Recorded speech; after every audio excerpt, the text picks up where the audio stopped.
One of Kurt Cobain's first musical endeavors was Fecal Matter, a project which also involved drummer Dale Crover. In this video, I'm going to show you a clip from my interview with Dale Crover where he talks about Fecal Matter, and I'm also going to show you a clip from one of my interviews with Jack Endino where he discusses the song Spank Through. Spank Through originally appears as one of the songs on the Fecal Matter demo and was re-recorded by Jack Endino. The Jack Endino re-recording was released on the Sub Pop 200 compilation record and also features Jack on backing vocals. He talks about that and more later in this video, but first, here's Dale Crover. So one thing I really wanted to ask you is, going back to Aberdeen and your early days with Kurt, there's not much information out there about the Fecal Matter session. Do you remember what that was like recording Fecal Matter, the Illiteracy Will Prevail? Yeah, well, we went to his aunt's house, and she had a 4-track reel-to-reel, and he had already gone there before and recorded and had done stuff there. He had a whole other tape of songs that he had done himself, where I think he played drums on like cardboard boxes or something like that. Kurt had a whole bunch of new songs that he'd written, and I learned how to play all the drum parts, and I learned bass parts too, because we didn't have a left-handed bass, so I ended up playing bass on those demos. And we went up to his aunt's house, and I don't even think that Kurt had a guitar amp. I think he went direct into the tape recorder. I can't remember quite how we did that. And the other thing about it too is, well, you can hear that demo. It's on YouTube and all that. Have you heard the demo before? Of course, yeah. Yeah. He was sick. You can kind of tell his voice is all kind of raspy because he had a cold. So there's parts in the demo where you can hear him coughing, hacking and coughing too. I thought that may have been from just his voice being, hoarse or whatever it may be. That was a sickness. Yeah. I know. It probably would have sounded better had he not had a cold. Fecal Matter is listed as its own band, not just the Fecal Matter Illiteracy Will Prevail demo. So were you guys an actual band, just you and Kurt? Sort of, I guess. I mean, there might have been a couple of performances, like maybe at a party or something like that. I remember a friend of mine was kind of in charge of a bar that kind of had music for one or two kind of gigs. No real official shows. I was going to play drums, but then was just, the Melvins just kind of were too busy. So, Kurt was always trying to put together something. And there was a couple of other guys around. There was a guy that lived there was a neighbor. I think he might have played drums for a second in the band, and then there was a version as well that had Buzz playing bass and Mike Dillard, the first Melvins drummer, playing. I can't remember if that was before. It might have been after that demo. So there's a version of the entire demo with Mike and Buzz on it? I know they started to play.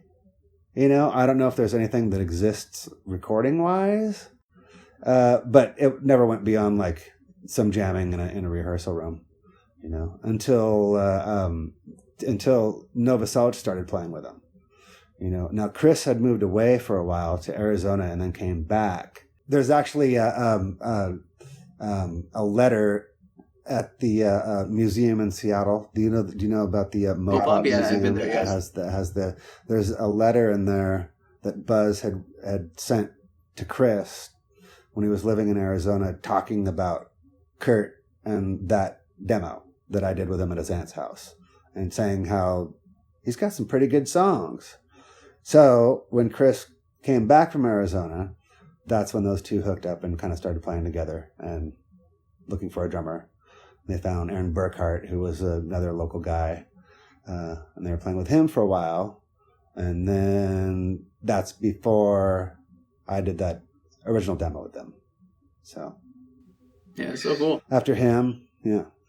And the rest of the history. Yeah, for sure. Yeah. So what did you think of the songs on the demo that you played, the Illiteracy Will Prevail? Did you like the songs? Oh, yeah, I thought Kurt had great songs, That's cool. Did you have anyone in particular? Like Spank Through is the one that everyone knows from that demo. Is there one that you like? Yeah, right.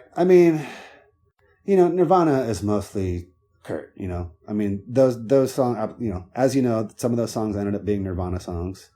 Some of them, I think, kind of had more of a Butthole Surfers influence to them.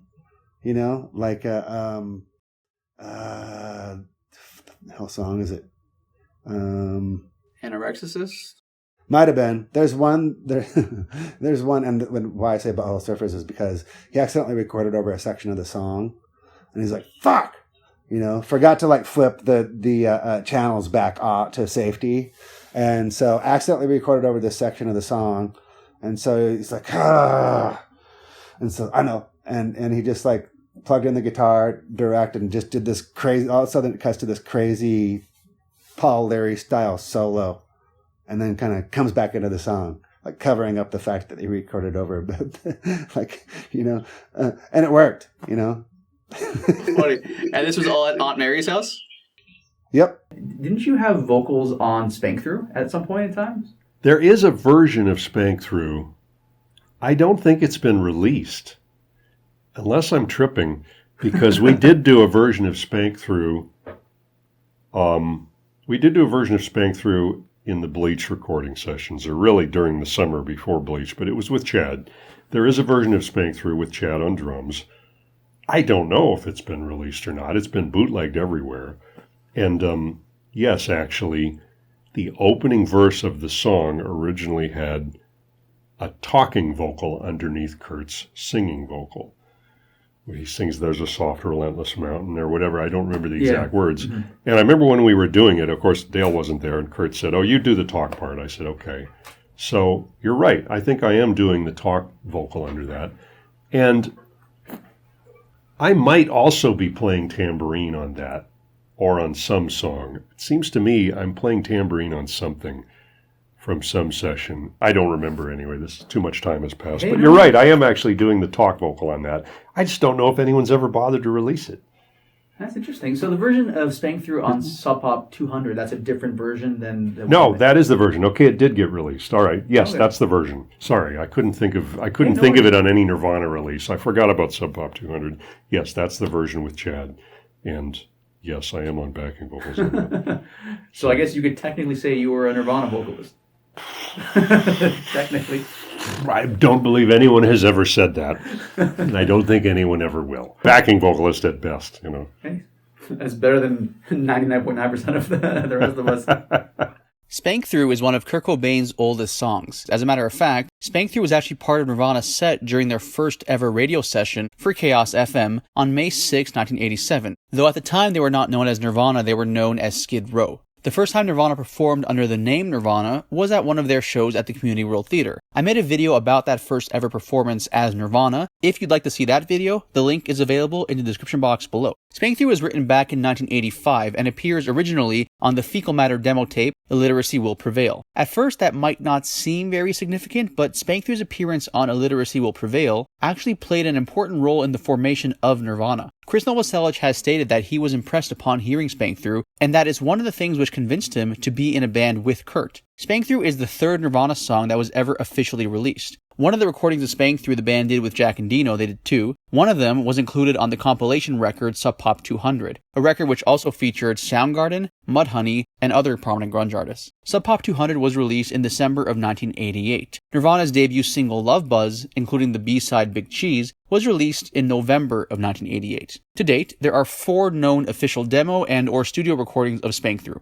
The version which appears on Illiteracy Will Prevail, which was also released as part of Sliver The Best of the Box, the first studio version which was recorded as part of the Dale demo with Jack and Dino, the second version with Jack and Dino which appears on Sub Pop 200, that was recorded in mid-1988, and the final known studio recording of the song took place on October 26, 1989, as part of the band's BBC session with producer Dale Griffin. That version is available on Nirvana's YouTube channel. There are also a few notable live performances of the song, the most well-known one being Nirvana's performance of Spank Through as part of their set at Reading in 1992. And of course, as mentioned, when it comes to live performances, Spank Through was part of Nirvana's set during their first ever radio session for Chaos FM.